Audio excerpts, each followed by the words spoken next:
Hello and welcome back to Continental Club, where we discuss the hottest topics in European football, and it is bloody hot in the UK this week. McCubs, have you survived this 30-degree plus heat? I always think London feels a lot hotter, to be honest. Yeah, I think it does. I think it always does. I actually went down to Brighton on the weekend, and it was about 5 degrees cooler than London on that day. It was still like ridiculously hot, but at least you had like the sea to cool off in and everything. But yeah, not too bad. Otherwise, yeah, just can't sleep at the moment. Yeah, been waking up at like 4:30 in the morning, not being able to get back to sleep. Have to open the blinds to let the air through, but then that means the sun comes in. So yeah, yeah. It's just it's not just Jadon Sancho excitement then. Nah, not just that. But I mean, that probably makes up a large part of it as well. Fair. I was going to ask you, Henry, about the heat actually, but now we've talked about Jadon Sancho. I was just wondering, what are Fulham up to this window? Have Fulham done any moves so far? I actually don't think we've done anything of note so far. Just Marco Silva plotting his grand return to the top, but we've still got Mitrovic. I think that's it was basically between Parker and Mitrovic. Life, yeah, so hopefully we'll see. Still got Tom Cairney, still got Mitrovic. Looks like Michael Hector's being brought back in. We'll see Tim Ream back in the fold as well. So lots to look forward to at Craven Cottage. The new improved Craven Cottage next season, I should add. Yes, that new stand is going to be excellent as well. But if you're, a part of the Fulham hierarchy, this episode might be for you, because we are talking about bargains of the summer. Some deals that are already done, some potential deals that could be done for knockdown prices. And McCubs, we're going to kick off with Avi_Y2J's suggestion of Andre Silva, because this, has to really lead the show. What a move. Yeah, I mean, I feel like we've discussed it a little bit before, but you can't really get past it. I kind of feel like it is the bargain of the summer, just considering, how proven Andre Silva is in the league that he's remaining in. Obviously, mainly off the back of last season and the back end of the 2019-20 season when he had such a great run of form. Obviously was playing in a Eintracht Frankfurt team where the system was very much cut out for him, but RB Leipzig are a super creative side, and yeah, 23 million euros he cost Leipzig. Transfermarkt and the Football Observatory both value him at kind of 40-50 million euros. He was being touted as a potential signing for a team like Man United, who would have almost certainly paid at least 50 million for him if that had happened. I think he was even being kind of touted as a potential, potential for kind of a Barca Real. Obviously, they were cutting costs this summer, and both in need, or particularly Real, in need of a kind of long-term centre forward option. But yeah, he's just come off such a great couple of seasons for Eintracht, hasn't he? 45 goals and 71 competitive outings. 28 in the Bundesliga last season, only behind Lewandowski, who of course broke the 40-goal margin. But yeah, and his underlying numbers are fantastic as well, taking 3.7 shots per 90, 1.7 on target. All 28 of his goals came from inside the area again. That's perfect for Leipzig style of play. Obviously, they like to create kind of, a lot of high-quality chances within the 18-yard area. So yeah, it'll be interesting to see how he gets on in a more expansive system, I think, in Leipzig. Because although he is an exceptional marksman, he's also a pretty good all-round player as well. He ranked 6th in the Bully last term for carries into the penalty area. Those are the kind of that's the kind of metric that you usually see players like Jadon Sancho excel in, the kind of wide men cutting in. So it's clear he was involved in build-up a lot at Frankfurt, as well as being on the end of chances. He also completes one key pass per 90. He's very fast, as we know, as well. So yeah, and he's only 25, which is kind of perfect, isn't it? Kind of very much in his prime. Probably got 3-4 years left, as long as his kind of fitness record stays as it is. And yeah, the kind of perfect signing, I think, for a Leipzig side who I think did miss, a player like Timo Werner last year. Obviously, slightly different to Andre Silva, but also transitioning out of the Nagelsmann era as well. I think Jesse Marsch will be super keen to work with this guy, and perhaps a kind of striker who is perhaps a little bit kind of like, he obviously did great work with Patson Daka, didn't he, at Salzburg. I feel like Andre Silva Although he's not the same, has a lot of similar attributes as at a higher stage of development. So I think he'll be able to get the very best out of him. Even if he doesn't get 28 goals, I think he's still a very solid 20-plus goal a season player. Leipzig didn't have that last year. So yeah, I think this is a great move by all accounts, and for them to be able to get that price from a direct rival. Let's remember Frankfurt were pushing top 4 last season. It just begs belief, really, doesn't it? I just don't know how they were able to negotiate that. Obviously, it could be close to 30 million with add-ons, but nevertheless, what a bargain and what a loss for Frankfurt. Yeah, Leipzig are one of those clubs, a bit like Liverpool, where their business just sort of comes out of nowhere and they just sign these players with very little fuss. No one really knows much about it. And Andre Silva, 28 goals, especially in a 34 league game season, really, really impressive. And I think Christopher Nkunku and Dani Olmo, who performed so well for Spain during Euro 2020, will be licking their lips at the prospect of servicing such a striker. I was quite rude about Alexander Sørloth at parts last season, and RB Leipzig fans sort of got on my back a little bit and said actually he's done a lot better than you think, and Yusuf Poulsen's still got a lot to offer, I think, in some ways, particularly if you want to go a bit more direct. But Andre Silva is sort of the full package, so I'm excited to see how he does under Jesse Marsch at Leipzig. Henry, let's move over to France now, and specifically Nice, at the suggestion of @Carl Said 3, or maybe it's just Carl Said 3, I'm not sure.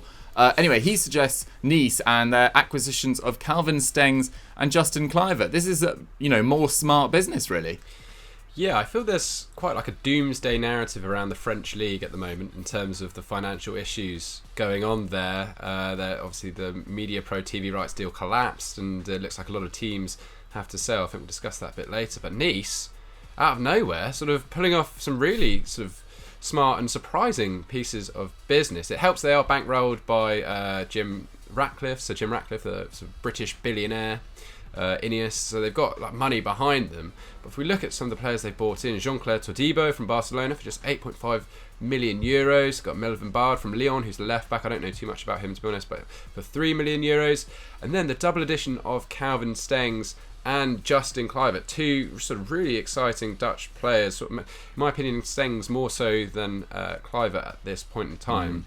But Stengs, 15 million euros. This is a player who at one point in time was commanding double that, it seemed to be. I saw Chris Hamill on Twitter saying that a lot of teams have maybe missed a trick here in this transfer. He's only 22 years old. He's already got 7 caps for the Netherlands, and he was an exceptional player for AZ Alkmaar over in the Eredivisie, and they've got him on a 5-year deal as well. So there's if this all works out, certainly potential for his value to soar and soar in the Côte d'Azur down on the south coast of France. He's recovered really well, actually, because in just when he was breaking onto the scene in August 2017, he suffered a cruciate ligament rupture, and that kept him out for over a year. It was over like 400 days that he was on the sidelines. But he's come back in a vengeance in a big way. In 2019-20, when AZ, they were desperately unlucky that the league got called off, because they were level on points with Ajax. I think it was their closest title run in years. They're a really exciting team. Koopmeiners, some other sort of excellent players running through that side. Mohamed Bouadou as well. And Stengs scored 5 and assisted 7, taking 4.9 shots and key passes and completing 2.4 dribbles. On the right wing, so really exciting player there. In 2021, his attacking metrics did actually all drop off a little bit, but he ended up playing a lot more sort of defensively. His tackles and interceptions jumped from 1.3 to 2.2 per game, yet he still ended on 7 goals and 5 assists for RZ, and it looks like a bit of an end of an era for that side there as their team sort of starts to be taken apart. But for 15 million euros, I think this is a great suggestion on Twitter. I think this guy's going to be really, really exciting and quite dangerous for Nice, who, let's not forget, have got Christophe Gaultier is in as well from Lille. He's decided to leave Lille and go and coach over there, so that's going to be really exciting to see how he can sort of transform their ambitions there, because they've sort of been hit and miss in recent years, haven't they, under Patrick Vieira. The other player they brought in as well, Justin Kluivert. Now, this is an interesting one. He'd earned that big move to Roma in July 2018 after scoring 10 goals and registering 5 assists in a single campaign for Ajax. I think it was a bit premature, though, for him to leave. A sort of one of these moves based on hype, to the looks of it. He only found the net 9 times in 68 appearances for the Giallorossi, who seem to have a bit of a difficult time blooding in some of their younger talents every now and then. We saw that with Patrick Schick too, who's really struggled to make an impact over there. And even when Kluivert went to Leipzig on loan last season, he was only given 812 minutes of Bully action, scoring 3 times. On the move again, now joining Nice on a €1 million loan with a mandatory €14 million option to buy, provided Nice qualify for either the Europa League or the Champions League. Did not include the Conference League in the deal, which I think is a bit of an L to that competition. Obviously, that's not not the one they want to be in. And also, he has to meet a certain amount of game time. I mean, I don't know, Dougie. I mean, do you still rate Justin Kluivert, or because out of the 2 moves, I think the Stengs one is brilliant. The Kluivert one is more of a wild card, I think. But I mean, I hope this is a good move to him. It'd be really interesting to see if he can sort of reach the heights that I think a lot of us thought he could achieve earlier in his career. Yeah, I think it's relatively low risk with just a €1 million loan, and then that option to buy, not an obligation to buy. Although if they qualify for European football, which looks fairly likely given the troubles of Lille and Lyon this summer, they look like they're going to have a drop off. It looks like Monaco, Nice, Marseille might be a lot better. But I mean, Justin Kluivert, to be perfectly honest, I just haven't seen quite enough of him over the last couple of years. He's just really struggled for game time. I was excited about him moving to Leipzig. It felt like a good move for him. Didn't really work out there. He's one of those players that you kind of question, maybe this is a bit harsh, whether he'd got as far as he had if he wasn't called Kluivert. But we'll see. I just want to see on a regular basis what he can do. And Nice, slightly more out of the limelight than Roma and than Leipzig, maybe is a good place for him right now. Another player that we need to talk about is Andre Onana. Now, obviously, he hasn't moved so far. He hasn't proved to be a bargain. But at Avesing, 157 suggested on Twitter, basically the situation with Onana, as we all know, February 2021, he was found to have taken a banned substance. He thought it was aspirin. It turned out to be his wife's medicine, which basically meant he got given a 12-month ban. He appealed to the Court of Arbitration for Sport. They reduced it to 9 months, saying that he hadn't taken it on purpose, etc. They believed his story, but they still wanted to punish him for the negligence, basically, of his act. So he's banned until November is when he can return to first team action. But I think he can train again with the club again in September. But that's, his return in November is only 2 months before the Africa Cup of Nations starts, where in Cameroon, where he obviously plays for Cameroon as well. I think he's got about 20 caps for Cameroon. So he's probably expected to be a big part of their campaign. So there are rumours that the 25-year-old Ajax keeper is available for as little as €2 million. But it now appears that Onana will leave for between €7 to €10 million. But it's a bit of a tricky one. Like, you look at Arsenal, I don't know why they'd go for Onana unless Bernd Leno is leaving, but I'm not sure who's buying Bernd Leno. Now Dortmund brought in the Stuttgart goalkeeper. I can't really see any other top teams at least, that Leno would want to play for in the Champions League that need a new keeper. Maybe I'm just being dumb. Let me know in the comments down below. They're now targeting Aaron Ramsdale as well, which seems like a slightly strange move, to be honest. But it's still a massive shame for Ajax, because if it wasn't for this ban, his contract expires next year, which is quite crucial in this as well. So they either sell him this summer for a massively reduced fee, or January for even less, or risk losing him for free next summer. And for a player that was linked with sort of £30 to £40 million moves just a few summers ago, having done so well for Ajax in the Champions League in 2018-19, that would be a massive, massive shame. He's obviously, performed pretty well for Ajax, 204 appearances for the club. That's a hell of a lot considering his age. He's captured 2 Eredivisie titles. Ten Hag obviously rates him as an extremely important member of that side. And he was operating at a really high level prior to that ban, around 80% save percentage as well. And in the past 5 seasons, that has always stayed above 72%. So clearly a very talented goalkeeper. Tricky situation for Ajax. It feels like they'll almost definitely want to be rid of him this summer, or risk losing him for free. But I don't really know which club is going to want to sign him when he can only play in November, and then he's going to go away for the whole of January. So it's a tricky time for Onana. We just hope his level doesn't drop too low in this ban, because Ajax obviously aren't going to be able to play him. And it's going to be really difficult for him to get a move as well. So Onana's a bit of a tricky one, but he could be available for a cut price fee if you're willing to wait 6 or so months till he could become a regular in that side. McCubs, let's move over to a player that Barcelona brought in Emerson. suggested by @Tassin on Twitter. Because obviously we don't know what is Barcelona's situation around registering players, but he seems almost one of the most underrated of the crop they've brought in, and a potentially quite exciting signing of that right-back slot.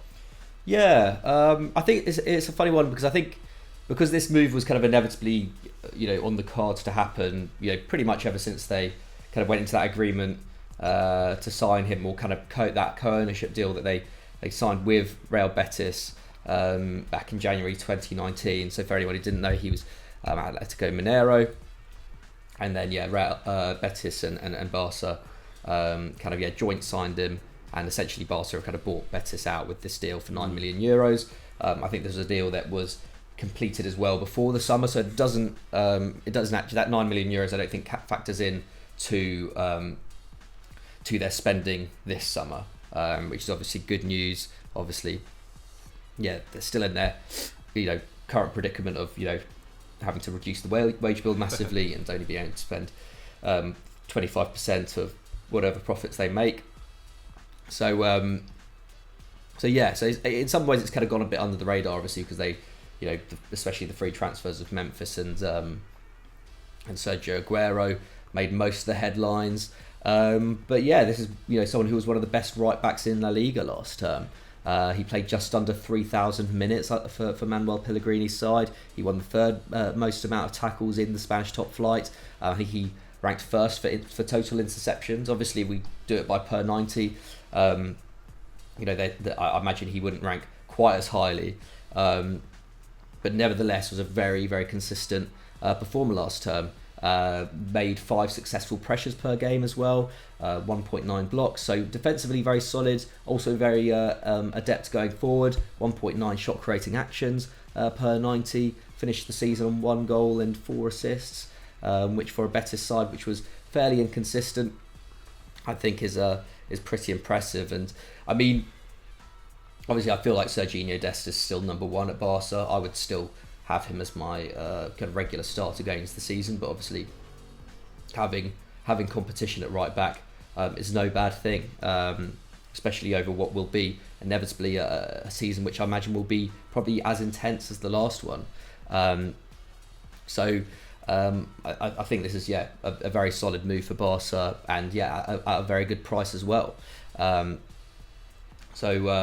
think as long as they can register him, which I imagine will happen at some point, can't see, I feel like they inevitably will be able to register these players, although it doesn't feels kind of precarious at the moment. I think they've done some really good business there.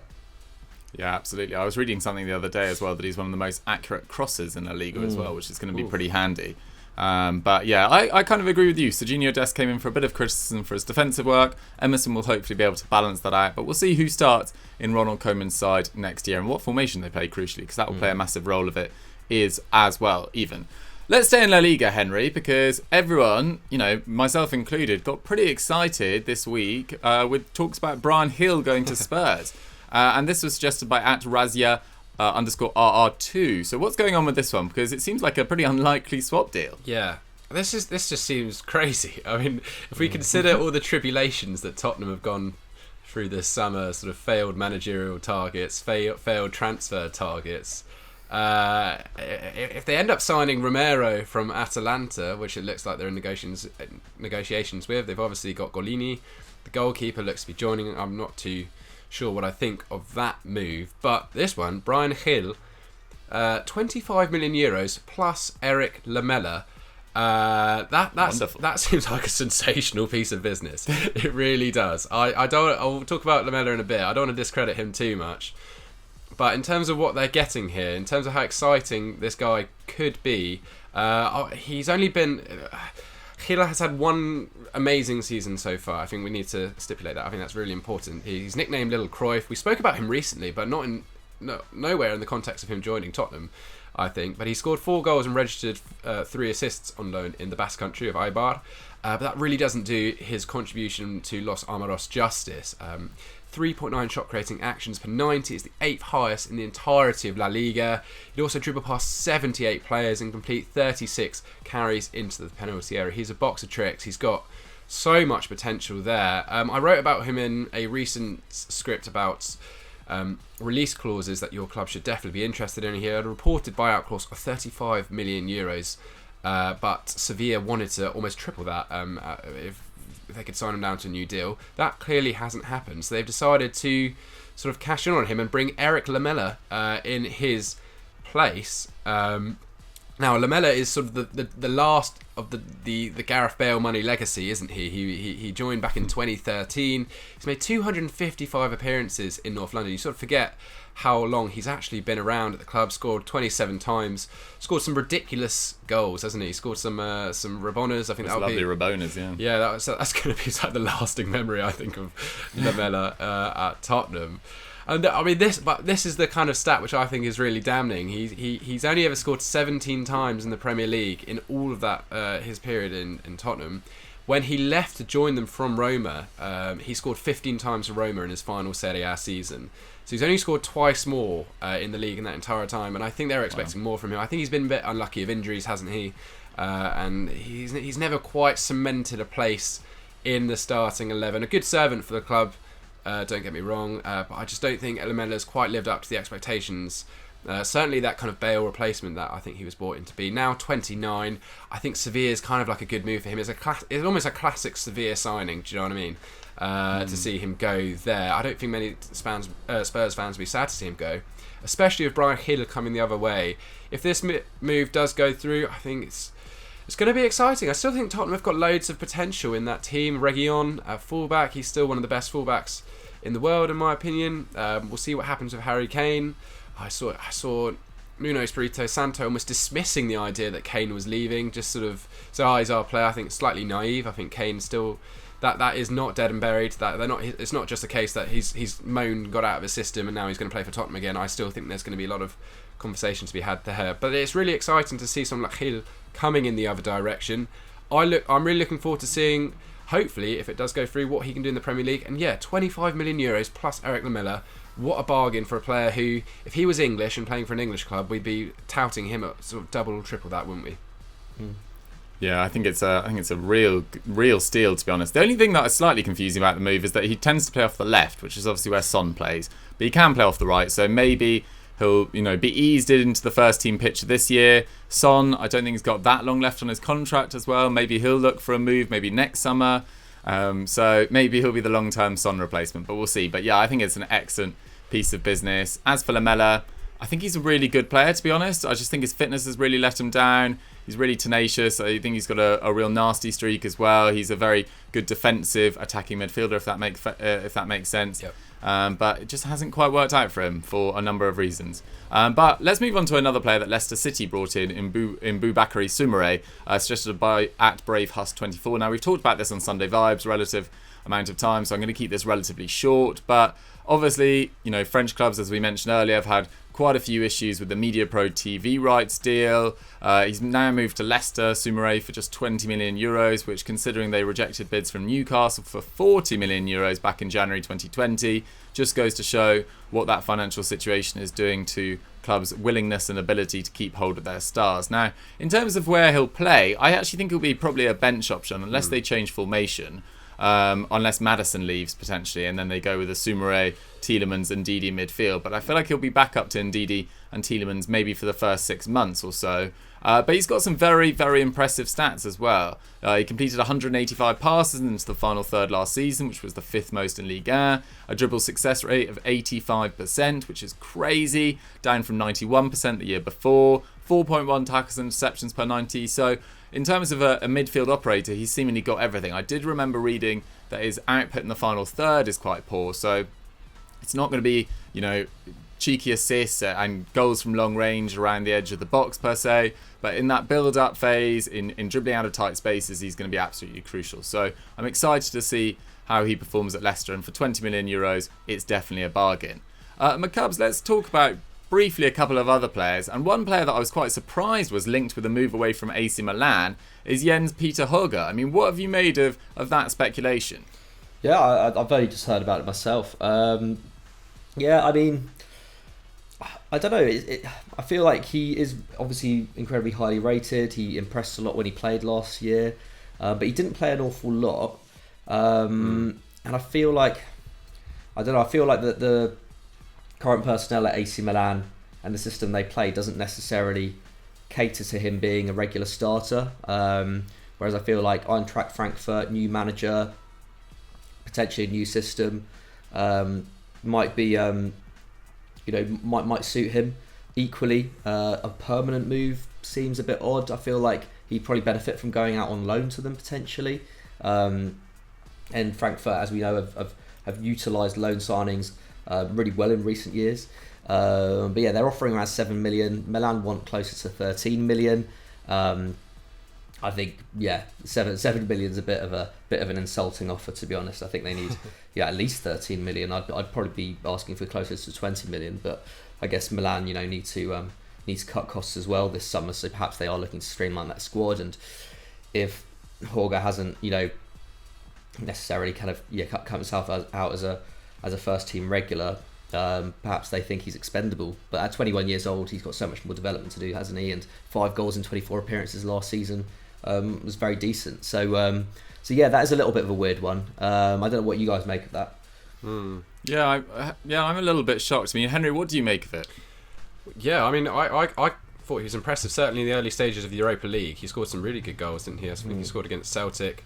Bear in mind that he was playing for that Bodo Glimt side in Norway just sort of 12 months ago, and he obviously impressed against Milan in that qualifier, and they went and bought him for a couple of million euros. And I thought, considering some of their sort of faltering options, Castillejo or some of the other players that Milan have got who haven't quite reached expectations, I thought Holger played pretty decent for them. I'd like to see him go to Eintracht. I think that's probably the most appropriate step. But I agree with you, McCubs, and I think a loan would have been a better option. But it's difficult, certainly with Giroud and Ibrahimovic now probably going to be vying for the main sort of starting spot. It's difficult to see where he's going to go in there. But I mean, a lot of the AC Milan's players, Rafael Leao, he could be on the move as well. It's slight uncertainty. I'm surprised to see Holger not given the opportunity to impress a bit more, but he did kind of disappear off the radar, as you said, towards the back end of the season. Yeah, it wasn't the great start, or there was a patch where he was playing particularly well, and then, as you say, not used too much towards the end by Stefano Pioli of that campaign. Henry, are there any other players that you want to mention quickly before we wrap up this section? Yeah, a lot of in the comments mentioned Fodo Ballo-Touré, AC Milan. They've got 5 million euros, a Monaco fullback. Didn't play an awful lot of football last season, but still a lot of excitement about him. Very quick and powerful, and 4.1 tackles and interceptions per 90 when he did play. But I am quite excited about Kamaldeen Sulemana, who Rennes have bought from FC Nordsjælland in Denmark for 15 million euros. That is a serious... This has got Henry Hill written all over it. Yeah, a couple of the people said it in the tweets, to be fair. I've done a bit of research, and 15 million euros is a lot of money to sort of pump into the Danish league. He's 19 as well, Ghanaian winger. 10 goals and 8 assists last season. He's came from the Right to Dream Academy in Ghana. Remember to check out our West Africa video if you haven't already on Eurofootball Daily. But yeah, this guy could be a really top prospect.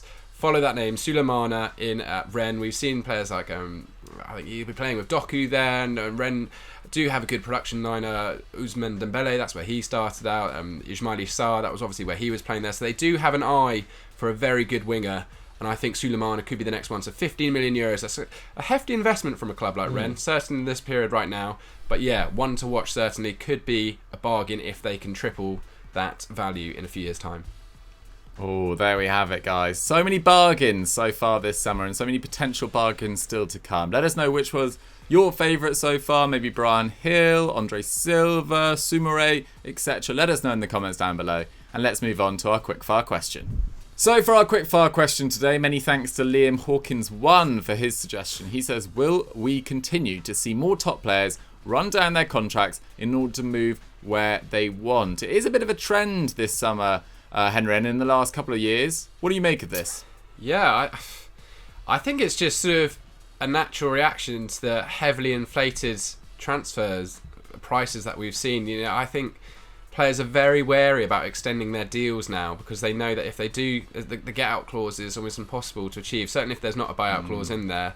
And it's not actually financially that viable for clubs to continue splashing sort of 50, 60, 70 million pounds. We always say that, but the amount of times these transfers are actually going ahead, certainly in the last 12 months, is limited. So yeah, I think we will. I think I think a lot of players like the idea of moving around. It gives them more kind of financial freedom. I'm not surprised to see Donnarumma doing that. We're seeing there's talks of Leon Goretzka, potentially he's being out of contract next summer, and Manchester United, a lot of these clubs are already trying to get in there early and give him make it better for him to sort of see out his contract there.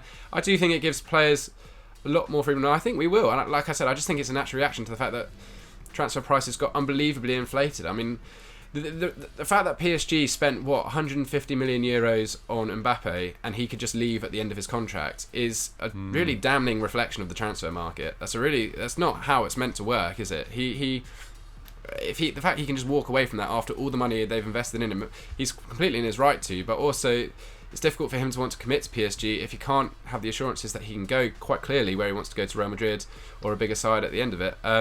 So yeah, I think we will continue to see it. I think there'll be I think maybe wages will go up again. I think there'll be a drop in actual transfer fees paid as players look to almost follow that Zlatan Ibrahimovic model, perhaps bouncing around a few more clubs. Yeah, it's interesting, McCubs, because we've seen on the one hand players like Wilf Zaha and Jack Grealish sign long-term deals, and although it looks like Grealish might get a move this summer, it's still going to take an enormous fee. Whereas, as Henry says, we've got Mbappe and Paul Pogba, massive world stars, some of the biggest names in football, very close to the end of their deal. I mean, do you think this is something that's going to continue, or do you think it's just a sort of scenario created by COVID? It's slightly COVID orientated, isn't it? I think it kind of just depends on the player and the agent, doesn't it? I mean, Pogba's agent is Mino Raiola. Mino Raiola is always, as we know, always kind of demands the most from clubs, and that kind of is reflected in the way that their players approach contracts. Obviously, moving, transferring between clubs is a huge motive for agents who want to make a lot of money, and equally, signing on bonuses for players and whatnot. Can be a big factor for them as well. And ultimately, I think it kind of just depends whether players actually want to stay at a club or not. I mean, I was looking next week, but sorry, in relation to COVID though, I think that has made a big difference as well. For example, I was reading this week Marcelo Brozovic, I think, is going to open talks with Inter Milan next month. His contract's up next summer, and if he can't sign a deal, I feel like he could easily, leave that club for kind of 20 million euros or whatever, which would be a bargain price for whoever wants to pick him up. Obviously, kind of ready-made, kind of deep line playmaker would be an excellent pickup for a number of clubs. And apparently, he does want to stay, but equally, he also wants a significant pay rise because he has, been so central to their success in recent years. And it's just not certain whether they can offer him that pay rise. So I think that's probably been the main reason, COVID-wise, but I don't think that's made a difference to say Pogba or Mbappe. I think if it wasn't for COVID, I think Pogba probably would have been off last year. Mbappe may have been off this summer, and it looks like I feel like he probably will stay at PSG at least for this summer, even if it means running down his deal. Or perhaps, I think we discussed this the other day, perhaps signing a 1-year extension or something, just so PSG can get some money for him next summer. I feel like that's at the moment seems like the way it'll work. But yeah, I think it's a little bit of both. I think that the power of agents has only been getting stronger in recent years. I think that's probably primarily the reason why kind of there's a lot more kind of player power at work in the transfer market kind of recently. And then I think COVID has just meant that just so many clubs just can't offer the terms that players want. And I think that's why we're seeing kind of players just kind of gravitating towards clubs that actually have financial backing at the moment, which is just I think that will change the kind of, or at least will alter the kind of makeup of European football for another 2 or 3 years, I imagine. Yeah, that's what I was going to say as well. I think if you're in the top bracket of player that can attract the likes of Man City, Chelsea, PSG, clubs that aren't so reliant on traditional means of revenue, just because they're state-owned or they've got an oligarch backing them, then you've got quite a lot of power. But for players like Brozovic, who maybe 2 or 3 years ago would have attracted some of the biggest clubs in the world, at his age, I'm sure he'll be able to get a top move as well, but he might realise, he's not going to get a better move than Inter Milan right now. So there seems like for the top players, they hold quite a lot of power. For the ones in the bracket just below, the clubs might be able to wangle reduced wages, or at least not the wage rise that those players are looking for. So we'll see what happens in the next couple of years. But as you say, the power is definitely with those state-owned clubs, or clubs with, irrespective of COVID and revenue and income streams, etc., can still splash out massive amounts of money, as we've seen on PSG in wages this summer, and Chelsea in transfer fees last summer. But guys, that is all we've got time for on Continental Club for this week. I hope you enjoyed the show and our discussion about bargain transfers, player power, etc. Henry, if they have, what should they go and watch now?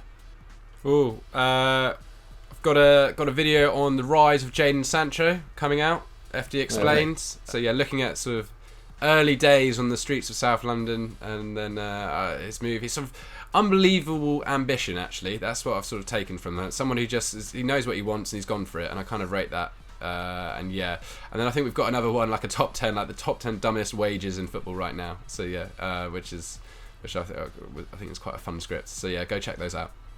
Full credit to Sancho for getting that move then. I mean, it's only 24 days, I think, to the start of the Premier League season, which is quite an exhausting thought, but exciting nonetheless. McCubs, anything from you? I've not been here the last few days, so I'm not really sure. I did a Barcelona explained, just an explainer on why Barcelona are selling all their players this summer. If you're not totally in the know about the kind of ins and outs of that, go and give that a watch. That's on Football Daily. Perfect. Thanks very much for watching, guys. Have a great weekend. Stay safe in the sun, and we'll see you next week. Bye.